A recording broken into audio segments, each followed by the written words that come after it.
मकान कुर्क होने वाला था आपका, और आंखों में आंसू समेटे आपके पिताजी और आप, और लोगों से सुना मैंने कि एक बड़ा बुरा वक्त था और श्याम बाबा की कृपा हुई तुरंत। कैसे हुई वो कृपा? पापा को फोन किया, वहीं वो मंदिर की सीढ़ियों पर बैठ गई। मैं नहीं, यही खाटू श्याम जी मंदिर, हाँ जी, गंगानगर, सुदामा नगर। सुदामा नगर, सिद्धाम खाटू श्याम मंदिर, वही बैठे। तो वो एक तरफ तो बाबा को देख रहे थे और एक उसकी कृपा को देख रहे थे। मुझे तो काम बेरोजगार, मतलब कोई भी काम नहीं? नहीं, बिल्कुल भी नहीं।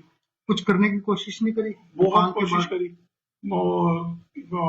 जब मुश्किल काम, मुश्किल वक्त होता है तो आदमी कोई 2 नंबर के काम शुरू कर देता है। अच्छा, किसी से धोखा भी मिला आपको? धोखा मतलब प्रेम में? जय श्री श्याम। करबद्ध वंदन करूं मैं तुमसे मेरे श्याम प्यारे, करबद्ध वंदन करूं मैं तुमसे मेरे श्याम प्यारे, बीच भंवर मेरी नैया डोले, आ जाओ तारण हारे। जय श्री श्याम। आप सबको सर्वप्रथम बाबा श्याम के लक्की मेले की और श्री गंगानगर में जो सतरंगी फाल्गुन मेला है उसकी भी बहुत बहुत बधाई और शुभकामनाएं। कहते हैं बाबा श्याम की जब कृपा बरसती है तो अपार कृपा बरसती है। विगत दिनों एक वीडियो देखा मैंने सुप्रसिद्ध भजन गायक संजय मित्तल जी का, जिसमें वो एक दृष्टांत दे रहे थे श्री गंगानगर को लेकर कि मेरा श्री गंगानगर में भजन कार्यक्रम हुआ और जिन्होंने कार्यक्रम करवाया उनकी जब बात बीती उन्होंने बताई कि बाबा श्याम ने पर्चा दिया और पर्चा घंटों का नहीं मिनटों का था। कहते हैं दिनों में भी कृपा नहीं होती, और जिन पे वो कृपा हुई वो श्याम भक्त बाबा के लाडले राकेश सिंगला जी आज हमारे साथ में हैं। राकेश सिंगला जी से बातचीत करेंगे इनके जीवन के बारे में, बाबा श्याम की कृपा के बारे में, धर्म के बारे में, आस्था के बारे में, राजनीति के बारे में, इनके व्यवसाय के बारे में। नमस्कार मित्रों, आरबी टॉक शो के पॉडकास्ट में आप सबका स्वागत है। और आज की जो चर्चा वो मेरे बाबा श्याम के लिए। जय श्री श्याम। राकेश जी, राकेश जी, संत शिरोमणि तुलसीदास जी कहते हैं कि भय बिना होए ना प्रीत गोसाई। कितना सहमत है इससे? लगभग सही कहते हैं, क्योंकि आस्था में भी भय जरूरी है। बिना भय के आस्था होती नहीं। अगर आप भगवान को मानते हो, आप उनके पास जाते हो, तो आपको हमेशा दिल में कहीं ना कहीं ये भय बना रहता है कि मेरा प्यारा, मेरा प्रीतम कहीं मेरे से नाराज ना हो जाए। ये भय बना रहता है कि यार मेरा कुछ बुरा नहीं हो जाए। नहीं, अगर आपने भगवान में आस्था कर ली तो फिर तो ये विचार आ ही नहीं सकता, क्योंकि सकारात्मक विचार है। हाँ जी, क्योंकि अगर आप भक्ति में हो और आप विश्वास रखते हो भगवान पे, तो आप यही रहोगे कि मेरा भगवान मेरे साथ हमेशा है। अगर मेरा कभी कोई अहित भी हो रहा है जो मेरे को पसंद नहीं है, वो मेरे पर्सनली हो सकता है कि मुझे पसंद ना हो, लेकिन उसने कुछ अच्छा सोचा होगा उसमें, तो ही वो हुआ है। उसके पीछे कोई ना कोई ऐसा रीजन होगा कि वो होना चाहिए था। राकेश जी, कभी हम एक वीडियो देखते हैं उसके अंदर आता है कि अगर आपने वीडियो स्किप कर दिया तो आपके साथ ये हो जाएगा। अच्छा, पहले पर्चे बंटा करते थे, आपने देखा होंगे पर्चे मतलब पंपलेट्स, भाई इसके साथ ये हुआ, अगर आपने ये 1000 पर्चे नहीं बंटवाए तो आपका हित हो जाएगा, आप पर्चे बंटवाओगे। क्या ये भी धर्म है या अंधविश्वास है? कहीं ना कहीं अंधविश्वास है, क्योंकि भगवान इन चीजों में है ही नहीं कि आप मेरा ऐसे करो, मेरे 100 पर्चे बांटो, या मेरे लिए लंगर लगाओ, या मेरे लिए वो कुछ ऐसा करो वैसा करो। वो तो सिर्फ आस्था है, आपका विश्वास देखता है, और वो आपका प्यार देखता है कि आप उसके प्रति कितने हो। सब कुछ वही देता है, अपने पास तो कुछ है ही नहीं अपने जो दे सके। अपने जो सांस ले रहे हैं ये भी उसकी है, उसके ऊपर तो वो क्या देगा ही आप। चमत्कार को मानते हैं या कृपा को मानते हैं? दोनों को ही। दोनों को मानते हैं। संजय मित्तल जी ने एक जिक्र किया और कहते हैं कि एक भजन भी बनाया उन्होंने आपके लिए, जिसमें आपको उन्होंने ध्यान में रखा है। कितनी सही है ये तो उनका प्यार ही, जो उन्होंने देखा। तो हमारे जो हालात हैं वो तो छुपे नहीं थे, वो तो उन्होंने भी जिक्र किया था कीर्तन में। तो वो देखने के बाद उनको वो चंद लाइनें जो लिखी हुई थी वो उस टाइम पे याद आ गई, तो उन्होंने वो गा दी। भजन काफी सुंदर लगा और अच्छा भजन। और जो चंद पंक्तियां हैं उस भजन की तो नहीं है, लेकिन मेरा ये निजी रूप से मानना है कि प्रभु की कृपा होती है तो प्रभु की इस कृपा से ही सब कुछ होता है। और मैं ये मानता हूँ दुनिया का कितना भी बड़ा सेठ हो, बाबा के दरबार में तो यही होता है कि मांगो मैं तुमसे दातार, क्यों नजरों से गिराते हो, करते हो सब काज तुम, इस नाम मेरा बतलाते हो। बिल्कुल आपको भी ऐसा लगता है बिल्कुल यही होता है। कि जो भी कुछ हो रहा है वो श्याम बाबा की कृपा से हो रहा है? हाँ जी, तो उसके अलावा कुछ है भी क्या? जो अगर भगवान ने आपके ऊपर कृपा करनी है तो फिर वो सब कुछ होगा जो वो करना चाहता है। अपने सोचेंगे कि मुझे ये मिल जाए वो मिल जाए, वो होना नहीं, क्योंकि सोचा जो उसने है वही होना है। मकान कुर्क होने वाला था आपका, जी और आंखों में आंसू समेटे आपके पिताजी और आप, और लोगों से सुना है मैंने ऐसा कि एक बड़ा बुरा वक्त था और श्याम बाबा की कृपा हुई तुरंत। कैसे हुई वो कृपा? वो मैं शुरू से बता देता हूँ आपको। हमारा दुकान फुटवेयर का काम था, तो कहाँ पे? हाँ जी, यहाँ गंगानगर में। तो दुकान पे आग लग गई थी। उसके बाद में सारा कुछ रातों रात खत्म हो गया एकदम से। मकान के ऊपर लोन लिया हुआ था बैंक से, तो जिनके पास से माल आता था वो भी पेमेंटें मांगते थे डेली। तो मेरे तो ये आप ये मान लो कि भगवान उस दिन से ही साथ चल रहे हैं, क्योंकि अगर भगवान साथ ना होता तो माँ बाप भी साथ नहीं देते। दूसरी बात, मेरी शादी को अभी 1 साल ही हुआ था, और आपका बुरा वक्त चालू हो जाए तो वो साथी भी कहीं ना कहीं डोल जाते हैं। उन्होंने भी तब पूरा साथ दिया। अपने ये कानों के बालियां तक बेच करके हमने लोगों का कर्जा उतारने तक गए। अंत में वो बैंक का कर्जा बच गया था, वो उतार नहीं पाए। तो बैंक वालों को भी हमने कहा भी आप हमारा थोड़ा थोड़ा करके ले लो। तो मैनेजर ने पता नहीं क्या खार क्या उसके दिल में आई, क्या मुझे समझ नहीं आई। तो उन्होंने कही कि मैं तो सुबह आपका मकान कुर्की करूंगा। अच्छा, हाँ जी, बिल्कुल। कोई उन्होंने नोटिस वगैरह दिया होगा पहले? नोटिस दिया, वो भी बैक डेट के डाल करके नोटिस दे दिए। उसके बाद में फिर पापा गए कि मेरे पास में 60,000 रुपए हैं, आप इसको जमा करवा लो। तो उन्होंने कहा मैं तो 60 लाख या 6 लाख भी लाओ तो भी जमा नहीं करवाऊंगा। मैं यहाँ था नहीं उस टाइम पे, मैं किसी काम के लिए बाहर गया हुआ था। तो पापा का पीछे से आंसू भरे हुए फोन आया कि यार सुबह वो मकान कह रहा है कि मैं बेचूंगा। मैं कहा ऐसे कैसे हुए, अपने तो आप जमा करवा रहे थे, आप तो थोड़े थोड़े करके तो अपने चुकाई देनी है। क्या नहीं, वो तो कह रहा है कि मैंने तो आपकी नीलामी लगा दी, अब तो मैं इसको बेचूंगा ही। तो उस दिन शुक्रवार था और बाबा की 11वीं थी अगले दिन शनिवार को। शनिवार को? हाँ जी, तो यहाँ पे वो हमारे अजय जी हैं, राधे राधे, हाँ दुर्गा बिल्कुल, मंदिर। मैं कवरेज के लिए जाता हूँ, हाँ शाम जी, निशान यात्रा। हाँ जी। तो उनका मैसेज था एक पापा के पास कि शाम ध्वजा यात्रा निकालते हैं। और हमने भजनों में सुना था, मैं शीतल पांडे जी को सुनता था पहले, उनके भजनों में सुना था भी अगर किसी ने ध्वजा उठाई है तो बाबा सुन लेता है। ये नहीं पता था कि कैसे सुनता है, सुन लेता है। तो पापा के मन में आई भी क्या पता अपना भी कुछ सुन ले, तो जा आता हूँ।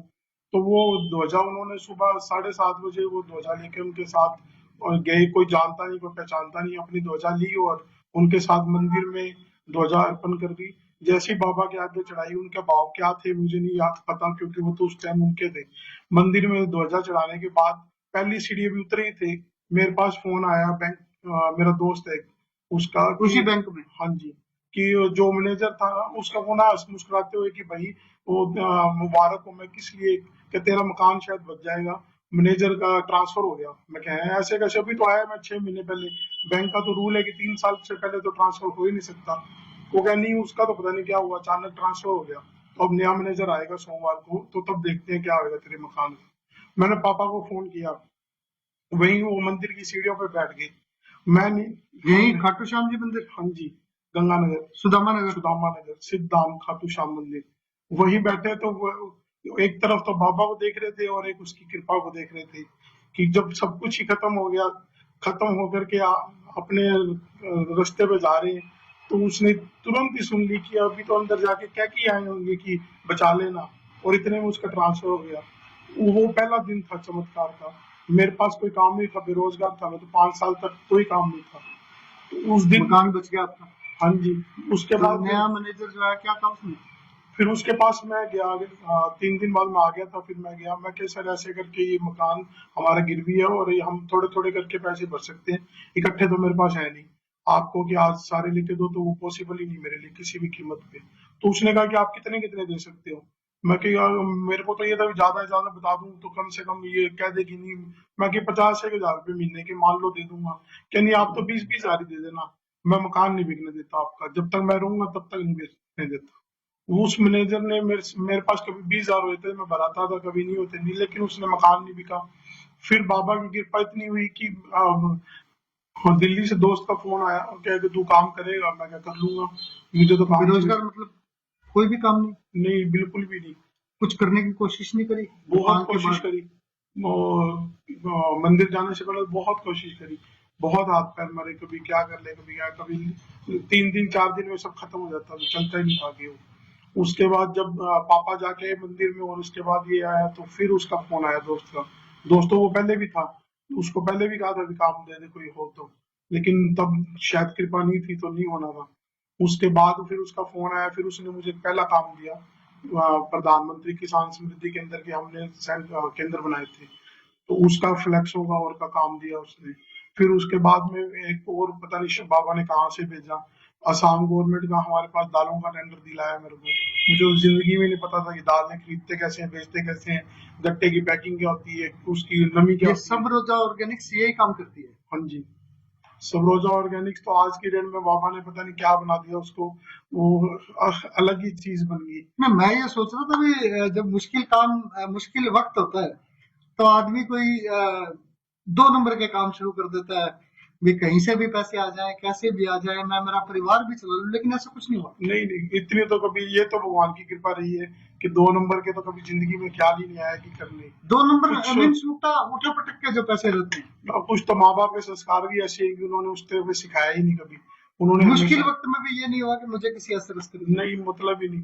उस मुश्किल वक्त में आपको ना एक चीज जरूरी है, आपके परिवार, आपके सबसे पहले माता पिता, फिर आपका जो जीवन साथी है वो आपका अगर साथ देता जाए तो वो मुश्किल वक्त भी आसान हो जाता है। है। तो कंप्यूटर चलाते चलाते मैंने आपको कंप्यूटर सेंटर पे देखा था, दानक धर्मशाला में। हाँ जी। फर्स्ट मुलाकात ही वही हुई थी आपसे मेरी। तो मेरे को बाद में एक बड़ा आश्चर्य हुआ भी, मेरे को ये हुआ भी, राकेश सिंगला कंप्यूटर चलाते चलाते कॉलोनाइजर कैसे बन गया? ये भी मेरे तो कभी जिंदगी में नहीं सोचा था। हमें वो एक संजय मित्तल जी का कहना होता है, कई बार भजनों में कहते हैं कि हम तो सोचते हैं ख्यालों में और भूल जाते हैं, लेकिन वो अपनी किताब में लिख देता है कि इसने उस दिन ये सोचा था। तो वो शायद क्या पता कभी जिंदगी में सोचा होगा तो उसने लिख लिया अब अपनी तो आप किताब यही सोचते होंगे कि दुनिया मुझको समझे दाता दानी सेठ बताती है, में। वो तो तेरे उसकी, चरणों की धूलि का नाम प्रभु जी गाती है। जी, वो तो उसी की है ना कृपा तो। जब तक उसका आपके ऊपर, सिर के ऊपर हाथ है, तो वो करने वाला भी वही है, करवाने वाला भी वही है, होना भी वही है जो उसने सोचा, और होगा भी वही जो उसने सोचा है। अभी कितने प्रोजेक्ट चल रहे हैं आपके? अभी 2 चल रही। कौन कौन से? एक तो रिको में हंसराज ड्रीम्स के नाम से, और तो अभी एक हंसराज जी किसका नाम है? दादाजी का। अच्छा, आपके दादाजी का नाम हंसराज जी है। जी। और दूसरा?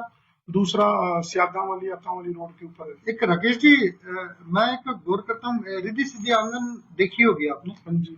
इस जब आप इस लाइन में, इस कॉलोनाइजर और ये होम प्रोजेक्ट इस लाइन में कब से आया?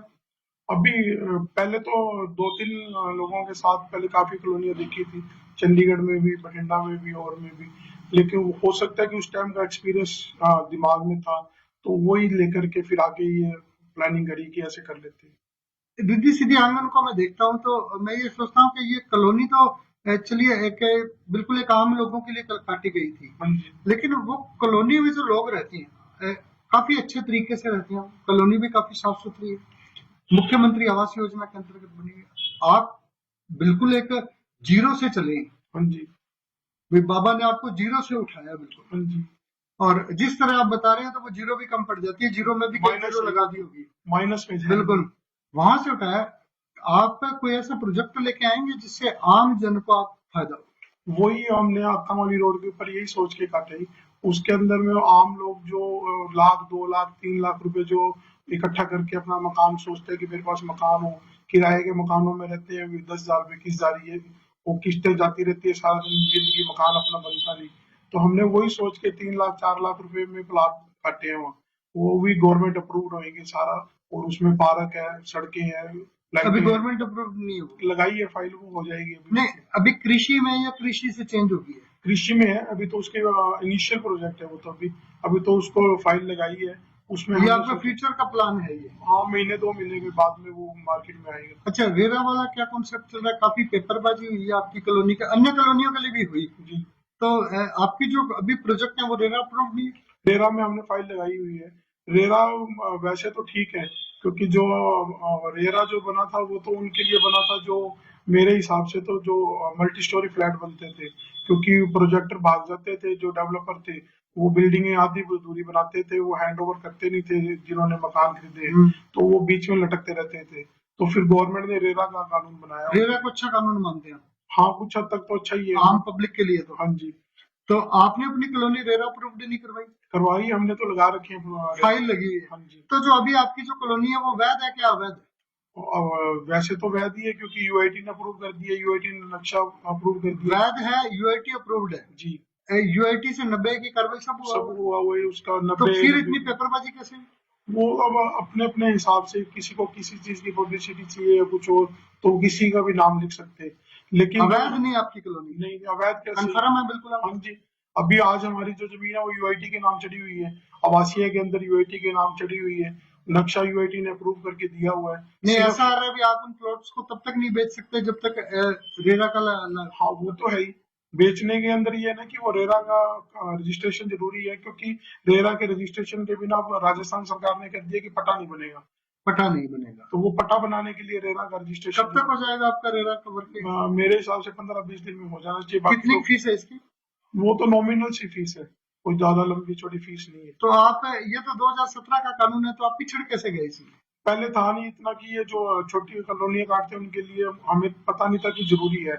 मैंने तो मेरे सीए को पहले दिन ही कह दिया था कि हमें रेरा में रजिस्ट्रेशन करवाना है, लेकिन वो उसने कहा कि अभी राजस्थान में ये छोटा है कॉलोनियों के लिए या प्लॉट काटते हैं उनके लिए नहीं कर रहे।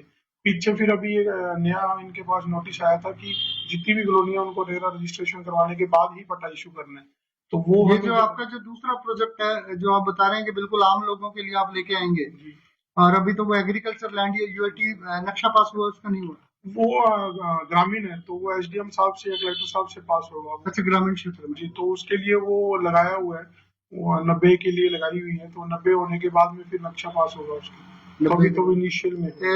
लगभग क्या साइज वगैरह रहेगा इसमें? उसमें 20-40 के भी है, 20-50 के भी है और 15-40 के भी है, अलग अलग। मकान बना के देंगे, सिर्फ प्लॉट ही देंगे? कोई कहेगा बना के दो तो बना भी देंगे, हमें तो प्रॉफिट चाहिए नहीं उसके अंदर बनाने में भी, क्योंकि हमें तो पता है कि जो बनाएगा पैसा वो संजो के कैसे लेके आएगा। उस एरिया में वैसे भी वही आएंगे जिनके पास में बहुत मुश्किल से पैसा इकट्ठा किया हुआ है। मुश्किल से। तो इसका आप ध्यान रखेंगे? बिल्कुल बिल्कुल। धर्म को आस्था का विषय मानते हैं या विचारों का? दोनों का यही, अगर आपके मन में विचार नहीं आएंगे तो आस्था आएगी नहीं, आस्था के बिना विचार नहीं आएंगे। युवा धर्म से कैसे जुड़े? युवा को तो उनके संस्कार भी सबसे ज्यादा इम्पोर्टेंट है, और फिर संगति, जो जिस संगति में वो रहते हैं। आजकल की तो माहौल बहुत खराब हो चुकी है, लोग बच्चों का ध्यान है नहीं कि अपने इष्ट देव या भगवान की तरफ कैसे जाए, तो नहीं, माँ पहले बाप को तो भी चाहिए। देखिए, पहले तो ये रहता था भी जैसे कोई आपने देखा होगा कि जब हम साल के एंडिंग पे होते हैं, 31 दिसंबर को बड़ी भीड़ रहती है खाटू श्याम जी में, सालासुर में, माता के दरबार में। पहले इतनी भीड़ नहीं हुआ करती थी, पहले इतने भक्त नहीं जाते थे। तो ये क्या आस्था बढ़ रही है या सिर्फ ये अभी सिर्फ दर्शन करने जाना है प्रभु से? नहीं, प्रेम बढ़ रहा है कि मेरे को मेरा नया साल आ रहा है तो कम से कम मैं उसके साथ तो बनाऊं जिसके साथ मेरी आस्था है, जी। तो मेरा प्यार है जिसके साथ मैं उसके पास तो जाऊं। क्योंकि आप देखो कि कोई विदेशों में जाता है, कोई पार्टियां करता है, कोई और करता है, जिसका भगवान के साथ प्यार है वो भगवान के पास जाएगा। तो युवाओं की आस्था तो बढ़ रही है इससे। हाँ, बढ़ रही है, लेकिन और उनको धर्म से जुड़ने के लिए क्या करना चाहिए? कुछ नहीं, अपने मन में विचार सही रखने चाहिए और नकारात्मक चीजें बाहर रखनी चाहिए, और मंदिर जाओ चाहे नहीं जाओ, लेकिन मन में ये होना चाहिए कि भगवान मेरे साथ है। आप जाते हैं मंदिर? हाँ, जब भी अब तो पता नहीं क्या भगवान ने इतना बिजी कर रखा है बाबा ने कि अपने पास बुलाता है, भूल लेकिन तो नहीं गए बाबा को? नहीं ये तो श्वास लेना भूल सकते हैं लेकिन वो नहीं भूल सकते। सांस लेना भूल सकते हैं। अभी भजन संध्या का भी कार्यक्रम आपका? हाँ जी, कितनी तारीख को? अभी एक 13 तारीख को है होली का। होली से पहले करो? हाँ जी, होली से कितनी पहले। भजन संध्याएं हो चुकी हैं? एक हो चुकी है जो पिछले साल 12 सितंबर 2024 को हुई थी। ठीक है। अभी ये 13 तारीख को होगी ये। हाँ जी, होली का प्रोग्राम है, फूलों की होली का, राधा कृष्ण की झांकियां, श्याम बाबा का गुणगान करेंगे उसके अंदर। फिर 6 सितंबर 2025 को है, वो मेरे दादा दादी जी ये की याद इतना प्रबंधन आप अकेले करते हैं या टीम रहती है आपकी सहयोगी के रूप में? है। टीम तो है ही, बिना टीम के तो काम हो ही नहीं सकता। शाम परिवार मंडल है, रोहित भाई है, लाला भाई, उनका पूरा वो मार्गदर्शन है, तो और वो ही संभालते हैं। उनका तो कहना है कि तू तो नहा धो के आ जाए, अगर बाकी मैं अपने आप कर लूंगा। तो उनके बिना तो हमारा पॉसिबल है ही नहीं। इतने बड़े कार्यक्रम के लिए धन की बड़ी महती आवश्यकता रहती है या सब हो जाता है अपने आप? जो वो बैठे नहीं सच दस के सेठ, तो वो अपने आप ही व्यवस्था कर देता है कि उसको कब क्या कैसे करना है। आपकी कोई टेंशन नहीं? मैं तो कभी लेता ही नहीं अब तो। ये पिछले 3 सालों से मैं इस चीज की तो टेंशन नहीं लेता कि पैसे कहाँ से क्या चाहिए। अपने आप ही आ जाता अपने आप वो व्यवस्था, जब सब कुछ है ही उसका, तो वो, मैं तो उसका नौकर हूँ। उसने तो मुझे नौकरी दे रखी है, ये उसकी एहसान है मेरे ऊपर। नहीं तो मैं तो इस लायक भी नहीं था कि कोई मेरे को पास खड़ा कर सके। उसने आज इस लायक बना रखा है, तो ये उसका ही कर्म है। उसने नौकरी दी है, तो मैं तो नौकरी कर रहा हूँ। है? राजनीति में भी कोई रुचि? थोड़ी बहुत तो हर किसी की होती है। आपकी कितनी है? थोड़ी बहुत तो जितनी पसंदीदा सबकी, नेता कौन सा आपका? सभी यही, उसमें तो कोई वो तो नहीं, गंगानगर के अलावा राष्ट्रीय स्तर पे। अभी तो मोदी जी ठीक चल रही। अच्छा, मोदी जी को ठीक मानते हैं आप? हाँ जी। अच्छा, कैसे? जिस हिसाब से उन्होंने वर्ल्ड लेवल पे इंडिया का नाम किया, उस हिसाब से तो वो ठीक है। अभी कभी जिस, इच्छा है मोदी जी से मिलने की? वो तो सबकी यही। अच्छा, एक बात है, ये शेयर मार्केट जब गिरता है तो प्रॉपर्टी बाजार बढ़ता है मैंने कभी इस चीज में गौर नहीं किया ही। या क्योंकि पैसा कहीं से निकलेगा जी। तो कहीं और तो लगेगा, ये तो एक सामान्य नियम है हाँ कि जी। अगर वो गिर रहा है तो वो नीचे से चला भी तो होगा। हाँ जी। कोई अपना, वैसे भी गंगानगर फसलों पे डिपेंड है। अब फसलें जिस हिसाब से आती है, अगर अच्छी फसल होगी तो गंगानगर में प्रॉपर्टी अपने आप ही अच्छी हो जाती है। अगर फसल अच्छी ना हो तो बस सारा बाजार ही मंदा चला जाता है। गंगानगर के लिए क्या सोचते हैं? गंगानगर के लिए, गंगानगर ने दिया बहुत कुछ है ही। अब जितना दिया है उस हिसाब से अपने जो दे पाए वो कम ही है। लेकिन वो सोच आपको क्या अच्छी। लगता है अभी किस तरह से होना चाहिए शहर हमारा? शहर में जिस तरह अब सड़कों का एलएनटी ने बुरा हाल कर रखा है, उसके वजह से अब शहर का बेड़ागर कर दिया उन्होंने। अब ये लगता है कि अगर हमारे पास इतना सामर्थ्य होना तो कम से कम सड़कें तो सही कर ले। और दूसरा हरियाली का, क्योंकि जब अगर पेड़ पौधे नहीं होंगे, अभी वातावरण गर्म होता जा रहा है दिनों दिन। अब आगे गर्मियां आएंगी, पहले से ज्यादा गर्मियां पड़ने लग गई, पेड़ अपने इतने लगे नहीं हुए। तो यही सोचा है कि ज्यादा से ज्यादा पेड़ लगाएं, ताकि हरियाली हो तो वातावरण का असर थोड़ा सा कम हो। धर्म के साथ साथ पर्यावरण की चिंता है आपको? जी। गंदा पानी एक बहुत बड़ी समस्या है श्री गंगानगर के लिए। कुछ सोचा आपने कि क्या होना चाहिए यहाँ पे और आप इसमें क्या कर सकते इस बारे में तो अभी कुछ नहीं सोचा ही, लेकिन आपने आज बताया तो सोचेंगे। हैं? आपको नहीं लगता कि हमारी जो युवा पीढ़ी है लगातार इस जो पानी है उसमें इतना मेटल्स है, इतनी गंदगी है कि उसको पी के हमारे यहाँ की युवा पीढ़ी है वो खत्म होती जा रही है और आने वाले जो साल है वो बहुत बुरे होंगे इसके लिए। हाँ जी, काफी आंदोलन चल रहे हैं पंजाब के लिए। वो जो बुड्ढा जोड़ नाले की आप बात कर रहे हो, उसके लिए काफी आंदोलन चल रहे हैं। वो सरकारें बदलती रहती है, आगे की क्या बातें करते मन रहते है भी जो ऐसे सामाजिक कार्य हैं, हैं। जी। उनमें सहभागिता होनी चाहिए आपकी? हाँ, जैसे जैसे मौका आएगा तो मन तो है ही कि उसमें जाए। किसी के लिए अगर कुछ अच्छा कर सके तो उसके लिए तो हर जगह जाना चाहिए। और वैसे भी पानी एक ऐसा चीज है जिसके बिना आप जी नहीं सकते, और वही अगर शुद्ध ना हो तो फिर आगे का तो जीवन व्यर्थ ही है। व्यवसाय या नौकरी में से किसे ठीक मानते हैं? दोनों अपनी अपनी जगह पे ठीक है। बिजनेस के अंदर में रिस्क भी जितना ज्यादा, प्रॉफिट भी उसी हिसाब से है। लेकिन नौकरी में एक फिक्स इनकम होती है, उसी हिसाब से वो अपना लाइफस्टाइल उसी हिसाब से जी सकते हैं और अपना चलते रहते हैं। युवाओं को क्या करना चाहिए आज के समय में? उनकी समझ के हिसाब से, सोच के समझ के कि मेरे लिए क्या ठीक है, और किसी की गाइडलाइन लेकर के, अगर फैमिली में बिजनेस का माहौल है तो पीछे का सारा देख करके उसी हिसाब से डिसीजन लेना चाहिए। डेटिंग हुआ है कभी लाइफ में किसी के साथ? अभी तक तो नहीं हुई। डेटिंग के बारे में जानते तो होंगे? हाँ जी। कभी हुआ? नहीं, अभी तक तो नहीं। नहीं नहीं, शादी से पहले ही होता है वो। ना ना, मैं यही नहीं, क्योंकि फादर का शुरू से बिजनेस था ही। तो मैं जब कक्षा 6 में था तो स्कूल से आते थे शाम कौन से स्कूल में पढ़े आप? अरोड़ वंश में। रोडवंश में। वहां से आते थे हम 4 बजे, सर्दियों में 4 बजे और गर्मियों में 2 बजे घर पे आए, खाना खाते थे और तुरंत साइकिल उठाई और दुकान पे। रात को पापा के साथ वापस घर पे आते थे, फिर रात को काम करते थे स्कूल का। सुबह स्कूल जाते थे, फिर डेली का वही रूटीन था। शुरू से संस्कार वही रहे कि अपने को तो दुकान पे जाना है। अच्छा, किसी से धोखा भी मिला आपको? धोखा मतलब प्रेम में? जब या किए प्रेम हुआ ही नहीं? जब किए ही नहीं तो मैंने अच्छा, किस लिए? वैसे धोखा मिला किसी मित्र से? वो सबकी अपनी अपनी समझ होती है, मेरा तो ये मानना है, और सबकी अपनी अपनी सोच है। अब अपने उसको नहीं, कैसे अगर किसी ने धोखा दे दिया तो उसे झेलते कैसे हैं? गुस्सा होते हैं एकदम से, या मन करता है कि उसका सिर फोड़ दूं यार, या भाई ये तो होता है कि छोड़ यार, इसकी किस्मत इसके साथ? इतना तो नहीं, 1 मिनट 2 मिनट के लिए गुस्सा तो आता है कि उसने ऐसा क्यों किया। फिर ये याद आ जाता है कि क्या पता उसके साथ में भगवान ने मेरा रिश्ता इतने तक ही रखा था, या उसके जरिए मुझे कोई शिक्षा देनी थी इसलिए उसने ऐसा किया। या उसका कोई लेना देना होगा। हाँ वो तो हर अपना एक के, अगर हम आपके पास भी बैठा हूँ तो भी आपके साथ भी मेरा कोई पुराना लेना देना था तो ही आपके पास बैठा हूँ, और आप भी मेरा बिल्कुल। उतना ही फायदा करोगे या मेरा उतना ही नुकसान करोगे जितना मेरा आपके साथ में व्यवहार है, या मेरा जितना पुराना आपके साथ में वो कर्मों का हिसाब रुका हुआ है। कहते हैं कि आदमी का वक्त बदलता है तो उसके मित्र मित्र मित्र भी बदल जाते हैं, रिश्तेदार भी बदल जाते हैं। और जब वक्त बदलते बदलते में अच्छा बुरा दोनों ही होता है। हाँ जी। और जब वक्त साथ नहीं होता तो अपने भी साथ छोड़ जाते हैं, और गाना है कि साया भी साथ छोड़ जाता है।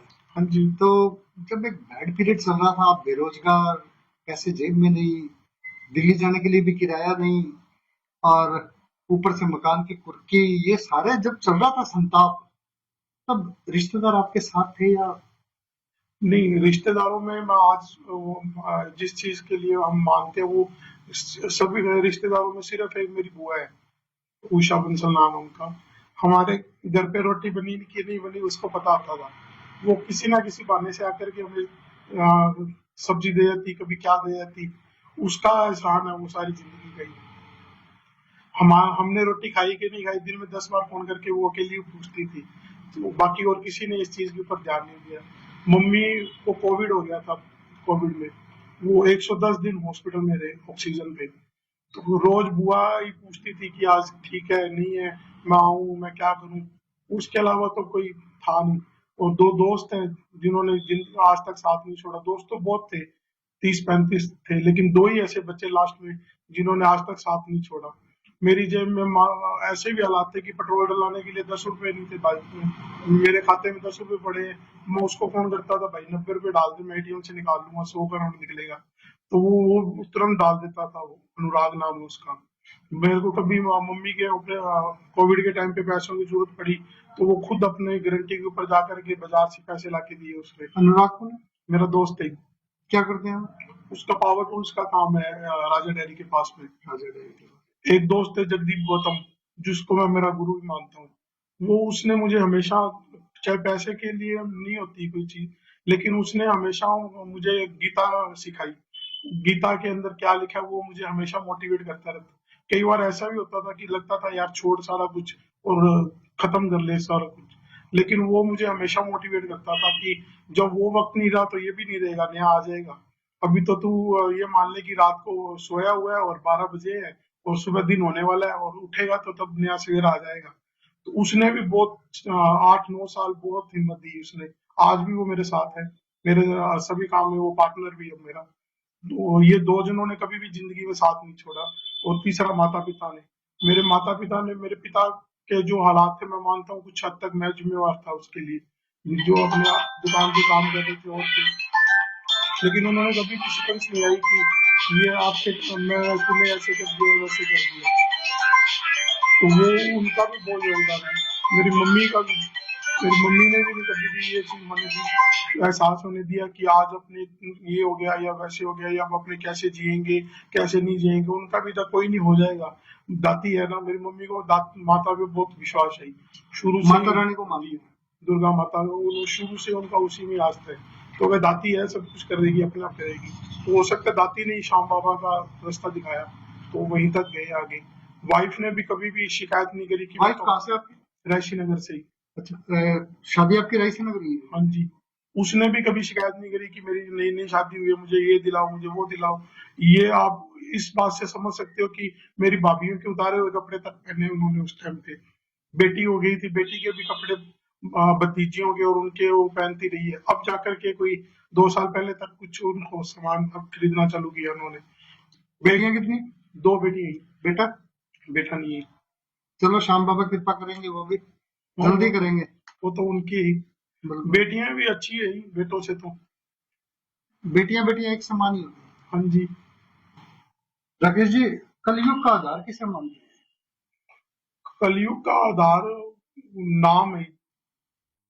ये तो हर कोई बताता ही है कि आप जितना नाम लोगे उसी हिसाब से ही चलोगे। तो मेन तो नाम है। अगर आप भगवान किसका की बात नाम? करें, किसी का जिसको जिस भी देव को आप मानते हो, अगर आप राम जी को मानते हो तो राम राम कर सकते हो, हनुमान जी को तो मानते हो हनुमान जी का, माता को मानते हो तो माता, लेकिन नाम जरूरी है, किसी का ही लो। कलयुग केवल नाम आधार है। हाँ जी। और कलयुग में जीने के लिए क्या ठीक रहता है? सिर्फ कर्म? मेन तो कर्म ही है प्रधान। गीता में भी कृष्ण जी ने बताया है कि आपके हाथ में जो सिर्फ एक चीज है वो कर्म है। वो आप जो करते हो वही आपके साथ जाना है। अच्छा करोगे तो अच्छा, बुरा करोगे तो बुरा। लेकिन उसमें से भी निकलने का एक तरीका गीता में उन्होंने ही बताया है कि अगर आप जो भी कर्म पूरे दिन में करते जा रहे हो वो मुझे समर्पित करते हो अगर आप करते जाओगे तो फिर आपके ऊपर उसका भी कोई भार नहीं है। कई बार हम देखते हैं कि बंदा घर से बाहर निकला, कर्म बहुत अच्छे हैं, लेकिन फिर भी उसके साथ अच्छा नहीं होता। तो ये क्या पूर्व जन्मों का हाँ, प्रारब्ध वो है? तो है ही।